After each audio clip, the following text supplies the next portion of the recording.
দুদকের বিষয়ে আজকে আমরা একটু লম্বা সময় নিয়ে আলোচনা করেছি, কারণ দুদক নামক যে প্রতিষ্ঠানটা, এই প্রতিষ্ঠানটা আসলে রাজনৈতিক যে ক্ষমতাসীন দলগুলো, আমরা এর আগে আওয়ামী লীগকে দেখেছি, রাজনৈতিক দলের প্রতিষ্ঠান বানিয়েছে, ক্ষমতায় যাওয়ার হাতিয়ার বানিয়েছে। তো সেই জায়গায় দুদককে যেন সাংবিধানিক প্রতিষ্ঠান হিসেবে স্বীকৃতি দেওয়া হয়, এই বিষয়টি আমরা তুলে ধরেছি। আরেকটি গুরুত্বপূর্ণ বিষয় ছিল, সরকারি ও বিচার বিভাগীয় কর্মকর্তা যারা ছিল তাদের বিরুদ্ধে মামলা দায়েরের ক্ষেত্রে আগে কিন্তু সম্পূর্ণ স্বাধীনতা দুদকের ছিল না। দুদকের আইনের 32-এর ক ধারায় বলা ছিল যে সরকারি কর্মকর্তা বা বিচার বিভাগীয় যারা কর্মকর্তা ছিল তাদের বিরুদ্ধে দুর্নীতির অভিযোগে যদি মামলা দায়ের করতে চায় তাহলে সরকারের পূর্বে অনুমতি নিতে হবে।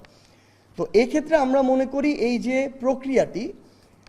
এই প্রক্রিয়াটি দুর্নীতি রোধে আসলে একটা বাধা হয়ে দাঁড়ায়। এটাকে বিভিন্নভাবে প্রভাবিত করা যায়, রাজনৈতিকভাবে প্রভাবিত করা যায়।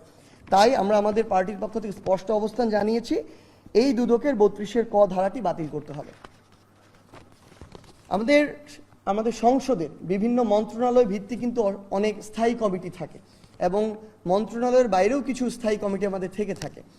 তো সেই জায়গায় বেশ কিছু স্থায়ী কমিটির, যেমন আমরা যদি বলি PAC, পাবলিক অ্যাকাউন্টস কমিটি, পরিকল্পনা রিলেটেড যেটা আমাদের মন্ত্রণালয় রিলেটেড, জনপ্রশাসন মন্ত্রণালয় রিলেটেড এবং স্বরাষ্ট্র মন্ত্রণালয় রিলেটেড, স্পেশালি এই 4টা মন্ত্রণালয় বা সংসদীয় যে আমাদের স্থায়ী কমিটিগুলো থাকে, এই ক্ষেত্রে ওই স্থায়ী কমিটিগুলোর প্রধান বিরোধী দল থেকে হতে হবে এবং অন্যান্য জায়গায়ও যেন এই প্রায়োরিটিটুকু দেয়া হয়।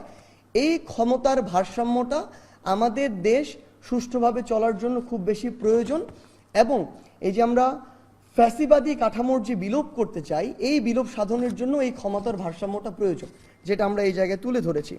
এবং আরেকটি বিষয় যেটি হচ্ছে প্রধানমন্ত্রীর বিরুদ্ধেও অনাস্থা ভোট দেয়া যাবে, এই বিষয়টি আমরা আজকে এই জায়গায় তুলে ধরেছি।